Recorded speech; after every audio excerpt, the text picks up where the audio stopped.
Selamat siang buat anak-anak Bapak. Siang, Pak. Hari ini kita masuk dalam mata kuliah teori musik 1 di pertemuan kedua, ya. Nah, di sini Bapak akan menjelaskan materi kita hari ini adalah bentuk dan nilai not. Jadi bentuk not dan nilai not, ya. Nah, perlu kalian ketahui bahwasanya nada adalah bunyi yang teratur, yang mempunyai bilangan getaran atau frekuensi yang tertentu. Sedangkan not atau titik nada adalah tinggi rendah nada dan panjang pendeknya nada dapat ditunjukkan dengan tanda, ya. Nah, di sini perlu kalian ketahui bahwa nama-nama nada atau titik nada. Nah, yang lambangnya bulat penuh ini seperti telur ini dinamakan not penuh. Not apa? Penuh. Not penuh, ya. Nah, yang ini tanda bulat tetapi ada kakinya, ya. Ini disebut dengan not setengah, ya. Sedangkan yang ini notnya itu hitam dan ada kakinya, ini disebut not seperempat.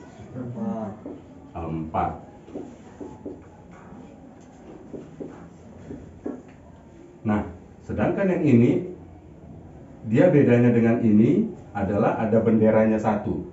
Ini disebut not seperdelapan.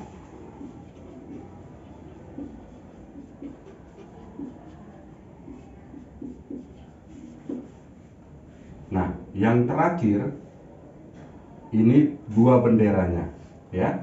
Ini disebut not seper-16.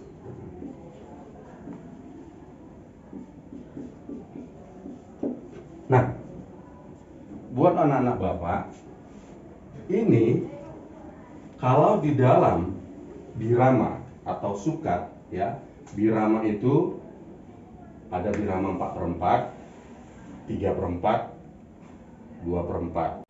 Nah, tetapi pada umumnya ini not ini kalau di birama 4/4, ya, dia mempunyai nilai, not penuh ini mempunyai nilai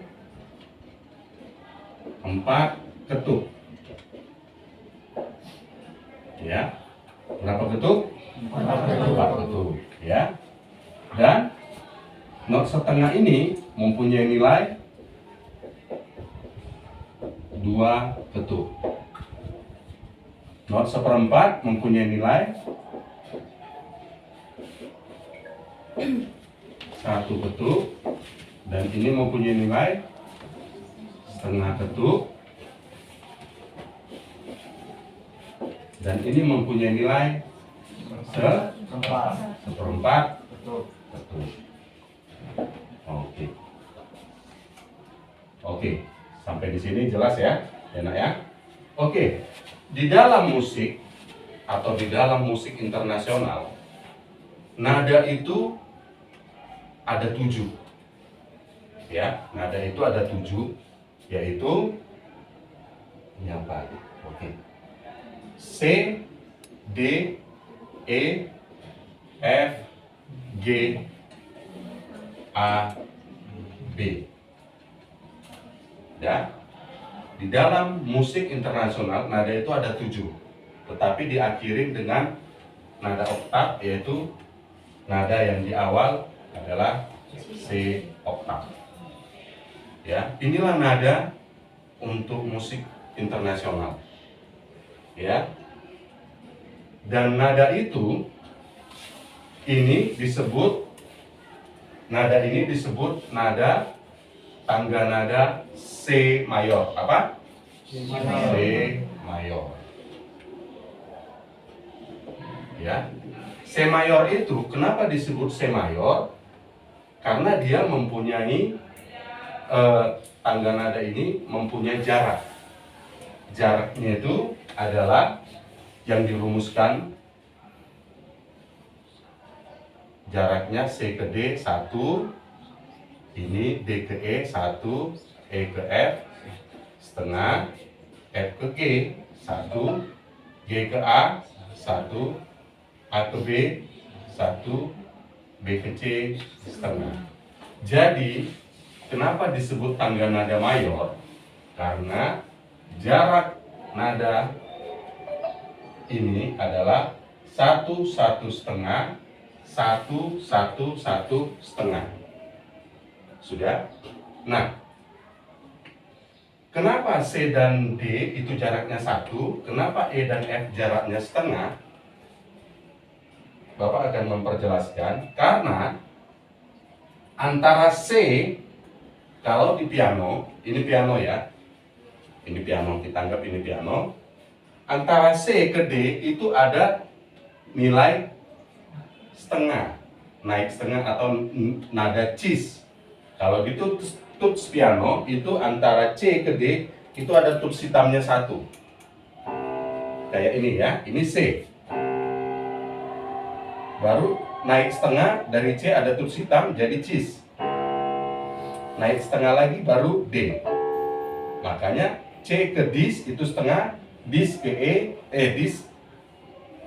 C ke naik setengah itu cis ya. Baru cis ke D itu setengah. Jadi jaraknya setengah tambah setengah jadi 1 ya. Karena di sini ada tanda tuts hitam yaitu kris, yaitu nada cis, dan ini D. Nah, sementara di tuts piano antara E ke F itu nggak ada tuts hitamnya. Makanya dia langsung jaraknya setengah. Jadi jarak tangga nada mayor itu adalah 1, 1 setengah, 1, 1, 1 setengah. Ini juga antara B ke C tidak ada tuts hitamnya kalau di piano. Makanya dia jaraknya jadi setengah. Ya, paham ya sampai sini ya? Oke, kita lanjut. Nah, terus Bapak akan menjelaskan juga mengenai tentang garis paranada atau paranada. Karena tanpa garis paranada ini, tempat untuk notasi itu tidak lengkap tanpa garis paranada. Oke. Ini adalah namanya garis paranada. Apa? Garis paranada ya. Garis paranada itu ini ya. Ini dimulai dari yang paling bawah. Garis paranada pertama, kedua, ketiga, keempat, dan kelima. Ini namanya apa tadi? Garis paranada. Dan ini, spasi ini, kolom ini disebut spasi. Yaitu spasi 1, 2, 3, 4. Ya, paham ya? Nah, garis paranada ini disinilah nanti diletakkan nada-nada, ya. Contoh, kita buatlah nadanya nanti di sini.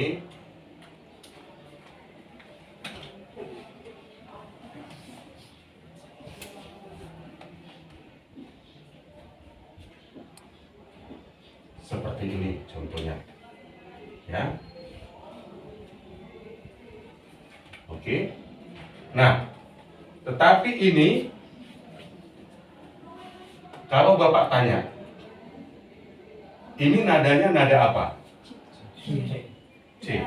Salah. Tidak ada. Kenapa? Karena belum ada tanda kunci. Makanya biar ini ada tandanya kunci, maka kita buat di sini kunci G. Iya, makanya dia terbentuklah ini menjadi nada. Ini nada C, ya. Ini nada D, ini nada E, ini nada F, ini nada G, ini nada A, dan ini nada B, dan ini nada oktavnya yaitu C oktav. Ya, paham sampai sini anak ya? Nah, inilah dia nada internasional yang dipakai di seluruh dunia. Ya, kita lanjut.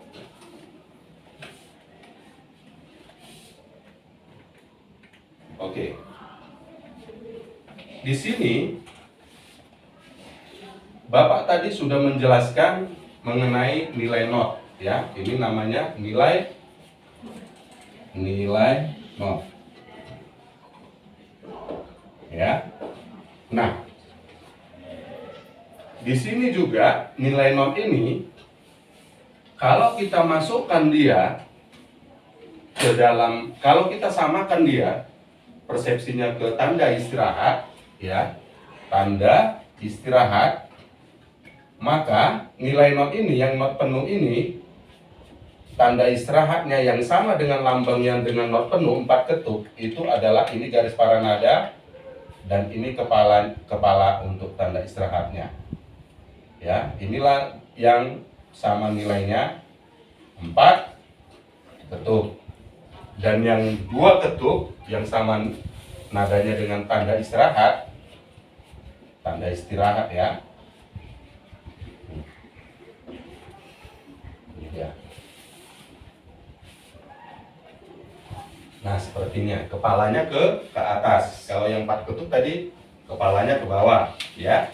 Ini ke atas. Dan yang ini yang nilainya 1 ketuk ini di sinilah kita taruh ya. Nah, ini lambang tanda istirahatnya adalah seperti ini. Dan yang setengah ketuk ini seperti ini. Nah, ya.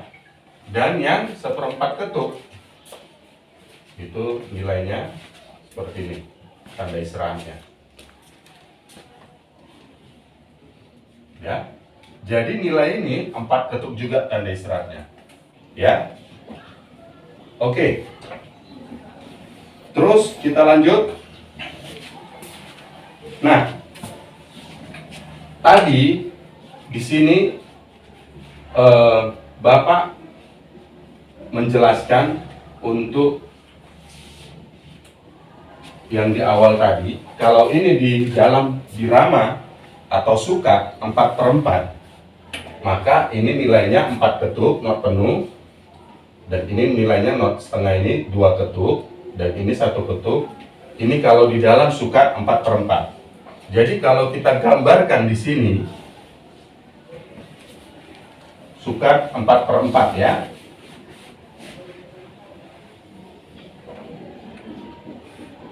Katakanlah dulu seperti ini contoh ya. Nah,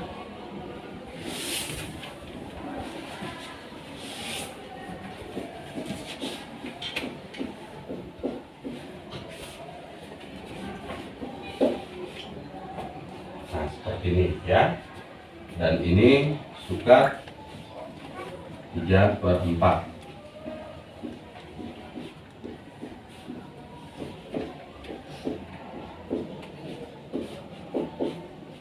Nah, mungkin kalian bertanya, Kenapa ini Pak disebut sukat 4/4? Boleh kalian catat ya.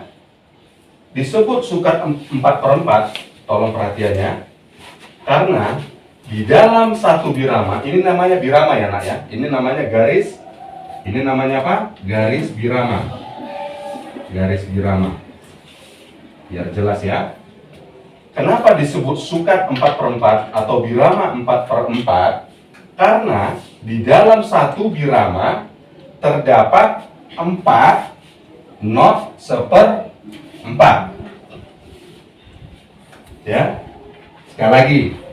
Kenapa disebut sukat 4/4? Karena di dalam satu birama terdapat 4 not 1/4 yang berjumlah 4 ketuk. Nah, ini kan tadi berapa ketuk tadi not 1/4 nilainya? 1 not. 1 ketuk. Berarti kita jumpa ya, kita jumlah ya. Ini nilainya 1. Ini 1 ya kan? Jadi 2. Ini 1 jadi 3.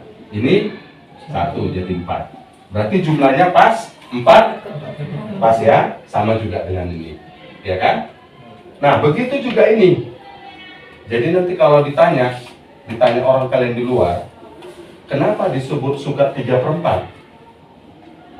Kalian bisa jawab, karena di dalam satu birama terdapat 3 not 1/4 yang berjumlah 3 ketuk. Nah, itu dia jawabannya enak ya. Paham ya? Karena di dalam satu birama terdapat 3 not 1/4 yang berjumlah 3 ketuk. Kita cek 1, 2, 3, tidak lebih. Makanya kita kalau menyusun not di dalam sukat 4/4 atau 3/4, nggak boleh lebih dari 4 ketuk, nggak boleh kurang dari 4 ketuk. Sama juga ini. Paham ya? Nah, terus kita lanjut. Nah, di sini sekarang 2/4. Satu lagi Bapak kasih contoh. Karena ini yang umum dipakai, ya nak ya. Sekarang 2/4 yang terakhir ya. Nah, ini oke. Ini maksudnya nak, kenapa 2 di sini biramanya? Artinya ini adalah birama penutup. Ya, kalau dia belum penutup cukup 1. Biar paham kalian nulis lagu, ya. Jadi karena 2, inilah birama penutup. Ya. Nah, ini juga seperti itu jawabannya. Ya. Oke. Sekarang coba Bapak lemparkan ke kalian. Kalian harus menjawab. Tadi kan udah Bapak kasih contoh jawabannya, ya. Kenapa disebut 4/4? Sekarang ini kenapa disebut birama 2/4 atau sukat 2/4? Ayo. 1, kalian jawab 1, 2, ya. Karena di dalam satu birama terdapat 2 not, karena di dalam satu birama terdapat 2 not 1/4 yang berjumlah 2 ketuk. Iya, bagus. Sekali lagi nak, 1, 2, ya. Karena di dalam satu birama terdapat 2 not 1/4 yang berjumlah 2 ketuk. iya, itulah yang disebut not atau sukat 2/4 atau birama 2/4. Oke? Oke. Jadi untuk itu sampai di sini dulu materi yang Bapak jelaskan. Sekarang Bapak mau menanyakan kalian mana kira-kira yang kurang paham atau ada yang mau ditanyakan. Kami persilahkan buat anak-anak kami musik. Silakan. Oke, buat Meli. Saya ingin bertanya kepada Bapak, Iya. yaitu mengapa di dalam kunci G itu nilai notnya dimulai di bawah dari garis paranada? Di bawah garis paranada. Oke, jawaban iya. Garis paranada. Oke, pertanyaan bagus ya. Karena jadi gini ya, kenapa nadanya ada di bawah garis paranada? Oke. Sebenarnya kalau kita nanti lanjut ke materi berikutnya, ya kan? Tanda kunci yang dipakai di dunia musik atau di teori musik atau di ilmu musik itu tanda kuncinya ada 3. Yang paling tinggi adalah kunci, ini disebut kunci G. Kunci G, ya nak ya. Ini disebut kunci apa? Kunci G. Kunci G. Ya. Nah, dan yang di tengah-tengah itu disebut kunci F di bawah sini. Di bawah sini ya. Di paling bawah itu kunci F, lambangnya seperti ini nak. Coba di sini aja Bapak gambar ya. Jadi tadi ada, kecil aja Bapak gambar ya, biar jelas. Ini kunci G, ya kan? Nah di sini paling bawah itu ada kunci F. Namanya kunci F. Ya. Nah, yang paling di tengah-tengah yang sering dipakai adalah kunci C.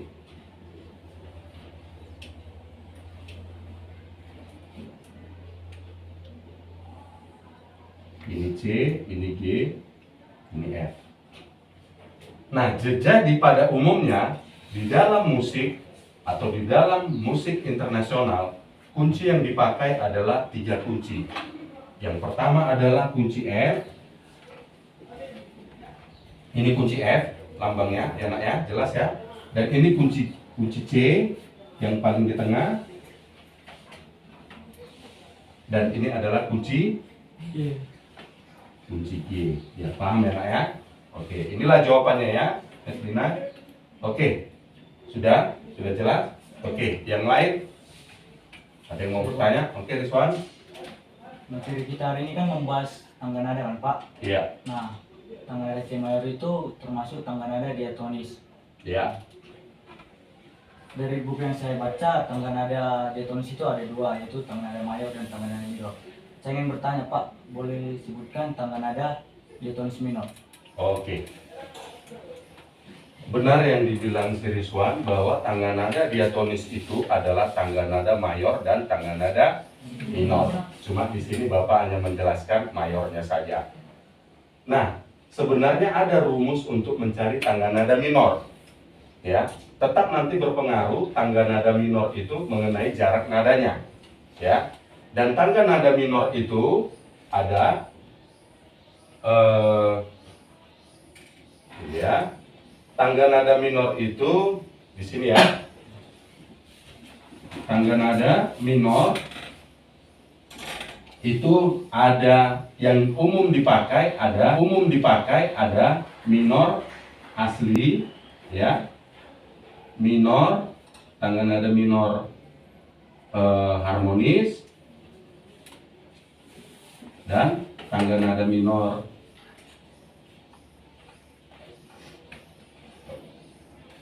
harmonis, dan satu lagi ada yang tahu? Diatonis ya. Dan ada yang terakhir yang jarang dipakai, tangga nada minor kirjian, tapi itu jarang dipakai nak ya. Tetapi yang umum begini.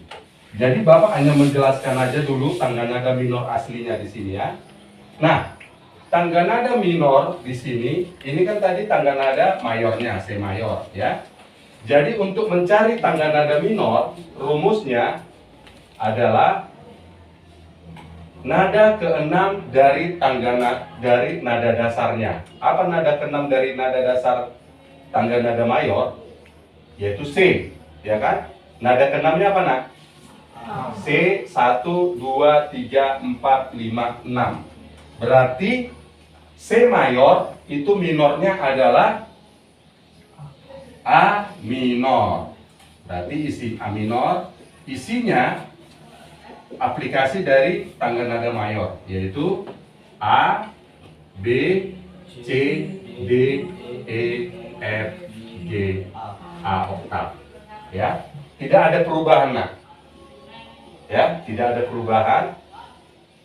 Nah, tetapi di sini penulisan tangga nada minor dengan tangga nada mayor itu beda. Kalau mayor penulisannya harus huruf besar kalau mayor. Kalau minor harus huruf kecil. Nah, di sini belum lengkap lagi ini disebut minor. Kenapa? Kita harus menentukan jaraknya.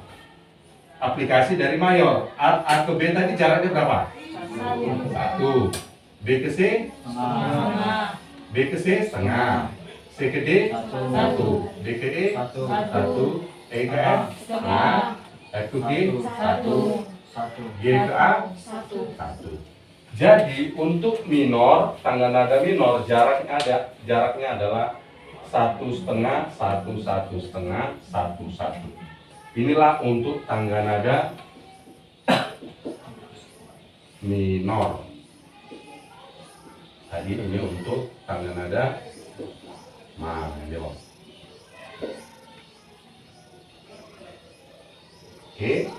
Oke, itu jawabannya ya. Oke, yang lain ada?